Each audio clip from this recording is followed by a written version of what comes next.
Hello, my beautiful creative creatures. It's Megan. I am coming to you because this is going to be the FTC Comment Palooza. And I will be typing at the bottom of my video how to contact the FTC to make your comment. I already did my one comment. Granted, I need to do more. I've been busy. But I will make sure it's down below here. Also, like, subscribe, hit the bell down below, and let's get started into talking about the bite model and how MLMs incorporate cult-like tactics. And see you there. Alright, so for today's topic of what we're going to be doing for the MLM and the bite model, I'm going to be talking about what is on this website with Stephen Hassan's bite model of authoritarian control. So we're going to go through the list of what the bite model stands for, and I'm going to be giving examples of how the reps and MLMs, I'm going to give you examples of how they portray that aspect, because it's very important to know and see cult-like tactics that are done in MLMs. So I wanted to go through this list. Granted, I know I could have written it down, but I figured I'd just show you this in general so you know what to look for. So we're going to first read off behavior control. So the behavior control is 1, regulate individuals' physical reality. Okay, an example of regulating individuals' physical reality, what's a good example of that? Maybe a good example through the MLM would be them having to go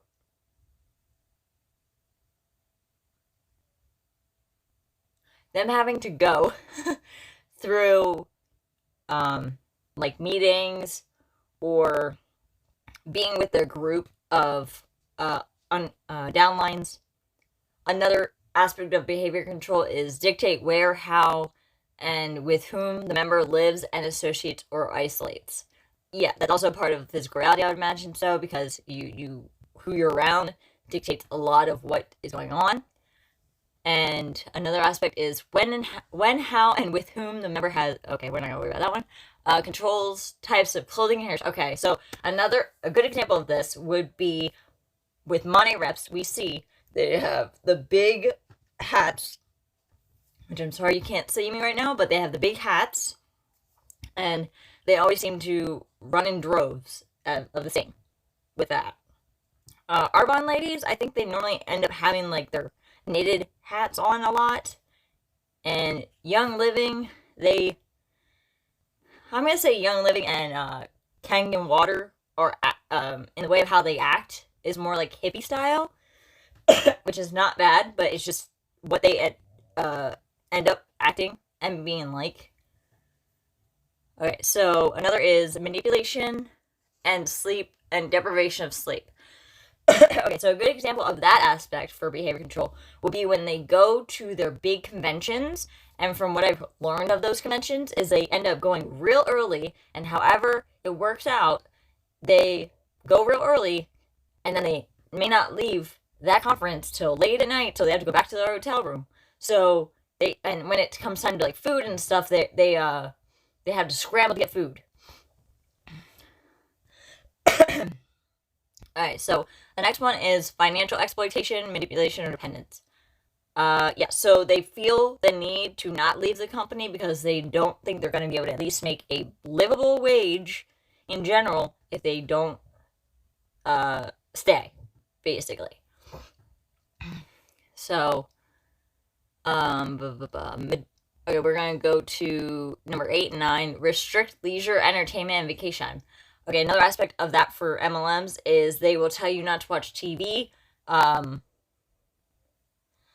even though they say, I want to spend time with my kids, they end up not spending time with their kids, or vacation time, that they're supposed to have vacation time, even their conferences, they don't actually have vacation. They're working nonstop the whole time. Number 9 is major time spent with group indoctrination and rituals and or self-indoctrination includes the internet. So another one would be, like I said, I'm going to probably end up using the conferences as one of them, but the conferences is a big one that happens with. because that's where they do.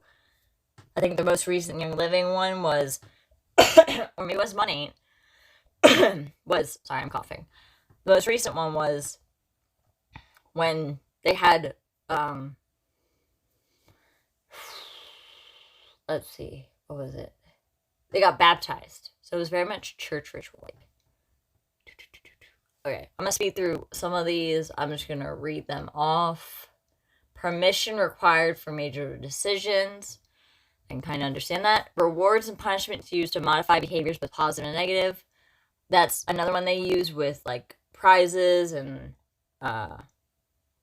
like, mentors, like giving them special treatment. Discourage individualism, encourage groupthink. Yes, that's very big.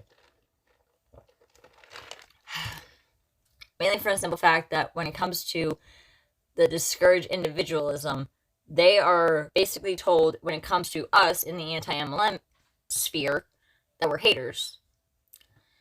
And that we must have failed in order to have not be for this. Which is further from the truth for me. But that's what they're told to believe.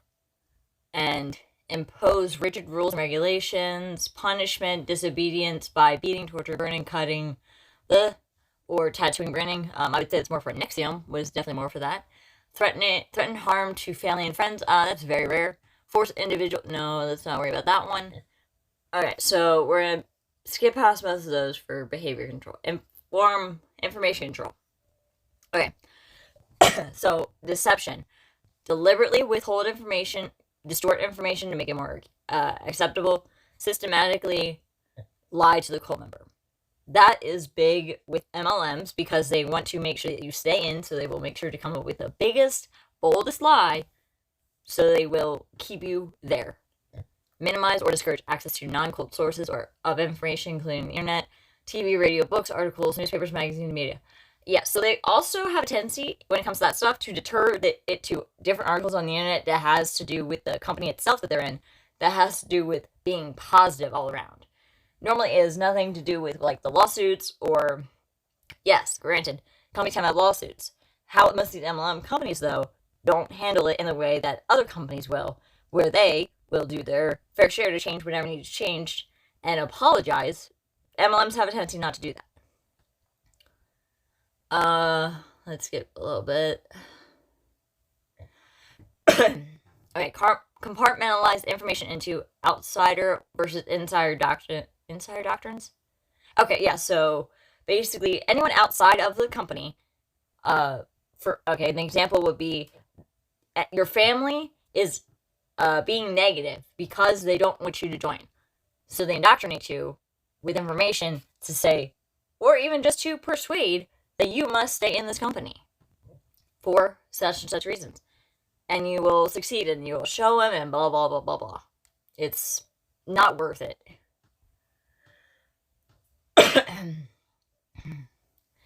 Encourages spying on other members, impose a buddy system. Let's see. We can skip past some of that.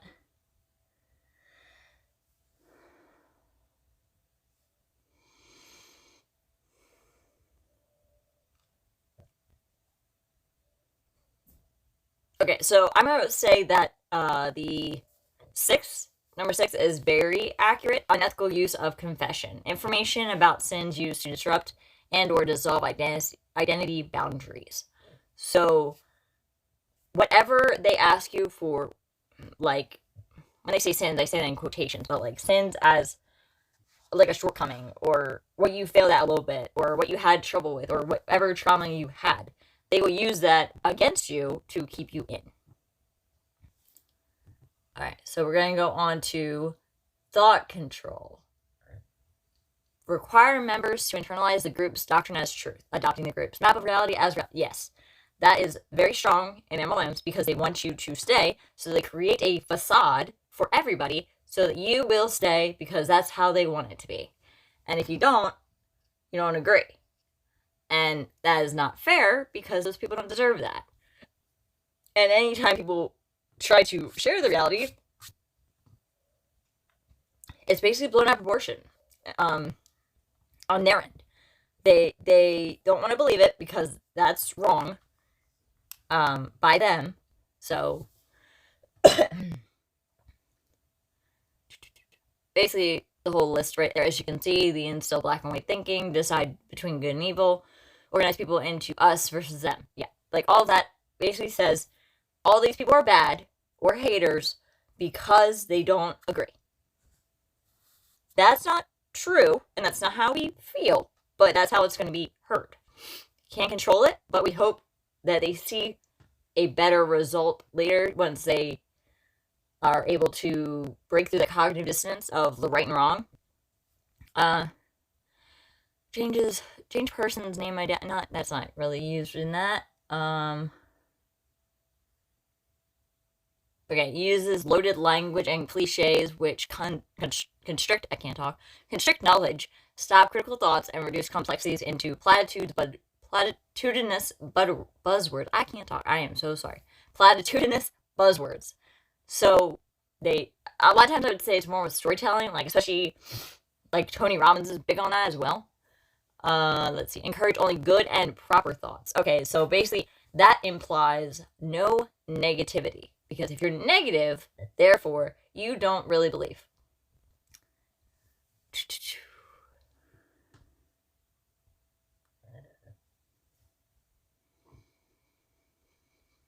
Okay, so 7 is important. Teaching thought-stopping techniques which shut down reality testing by stopping negative thoughts and allowing only positive thoughts. That one is very apparent in MLMs. A, denial, rationalization, justification, wishful thinking. B, chanting. C, meditating. D, praying. E, speaking in tongues. F, singing or humming. Okay, so a lot of those do happen. I'm going to say more or less praying is encouraged, sometimes meditating as well. And also A, the denial, rationalization, justification, and wishful thinking are big things in MLMs that they pushed for you to do. Because, like I said, any negativity, if you have a second guess, they do not want you to second guess it. Okay, 8 is important. Rejection of rational analysis, critical thinking, constructive criticism.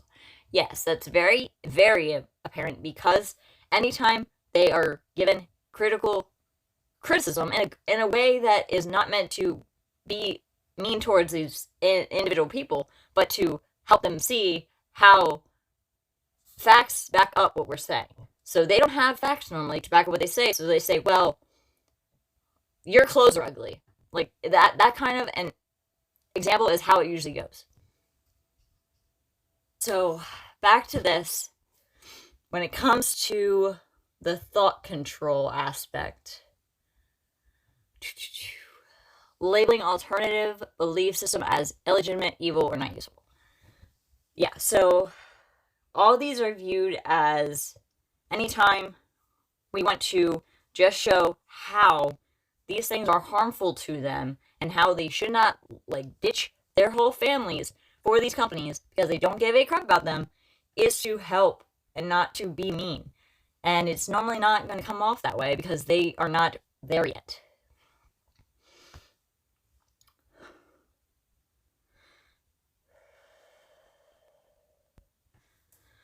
Whew.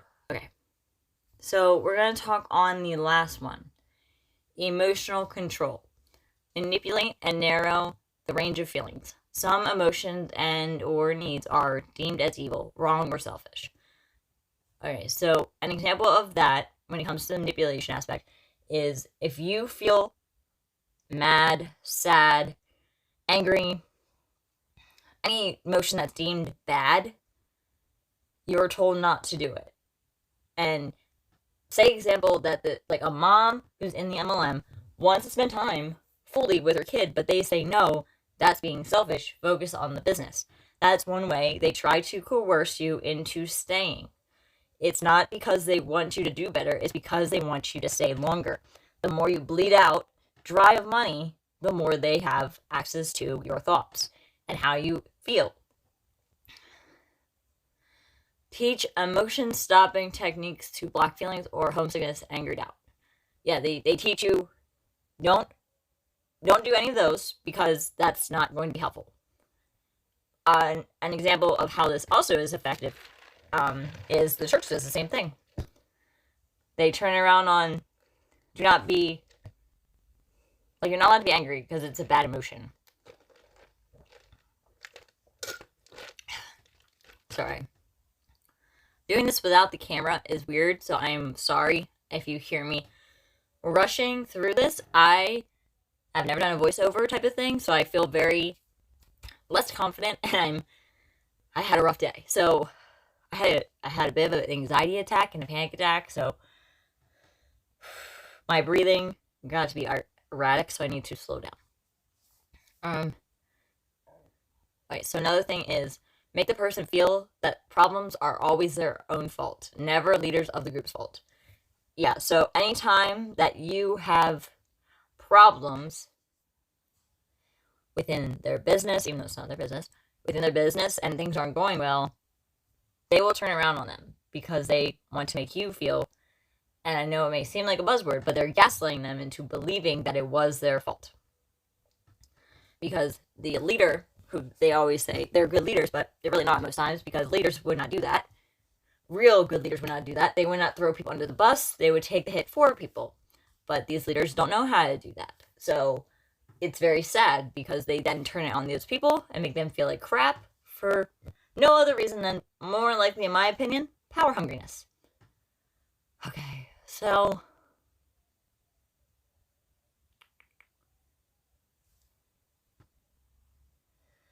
promote feelings of guilt or unworthiness, such as identity guilt. You are not living up to your potential. Family is... Yeah, I'm not going to say that word. Your past is suspect. Your affiliations are unwise.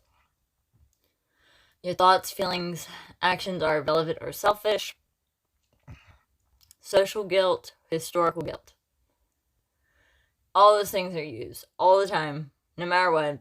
You're not allowed to be who you are. You have to be who they make you to be. And if you are trying to mimic, another great example would be mimicking Jessie Lee Ward. Like, anybody in the Empire is, from what I've seen, trying to mimic and mirror everything she does.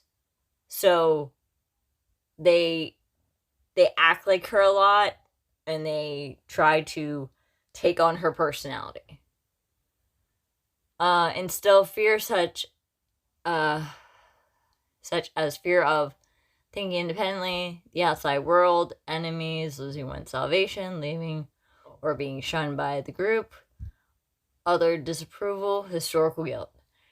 Yeah, that's very big, because they will not like if you think for yourself and suddenly start questioning everything they're doing. People that are deemed enemies, you're not allowed to talk to them. And a lot of them also like to use faith manipulation all the time. And most of the time it's Christianity, which is like another icky thing to me, and I never realized it till now. It's so incredibly gross. And the last one, or last few. I'm not going to read them right now because I'm running out of air. Okay. Okay, so they do love bomb. They will make sure that you feel utmost importance to stay. No matter how low of a, or what may seem insignificant, they're going to praise you for it, no matter what.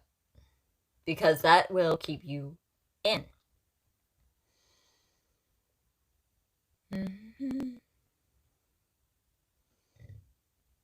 Okay, another good one in here is phobia indoctrination,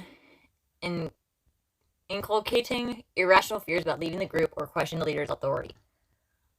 A, no happiness or fulfillment possible outside the group. Yes, because they like to create this false sense of community, and that you, not every time, I'm not saying it's always like this, not that you can have real friendships and real relationships, but most times,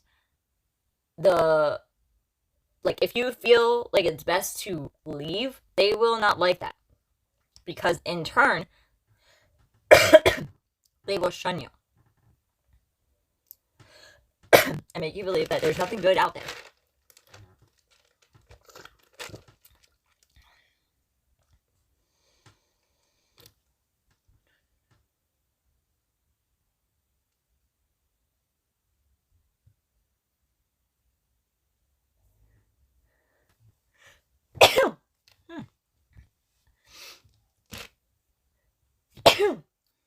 Alright, but that is everything. I need to take a break. I overexerted myself already enough today, so I need to let myself rest. But I hope you guys learned a lot. And I know I will try to put up on the screen the website to go to write out your, not letter, but your note to the FTC. I believe it's mlmchange.org, but I would double check. And I hope you guys learned a lot. I'm sorry today was a little rushed. I'm very sorry. But I will see you guys next time. Bye. Also, don't forget to like, subscribe, hit the bell down below, and I appreciate you guys even more.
Alright, so I hope you enjoyed the video. Let me know what you think. Comment, like, share, subscribe, all the things would be great.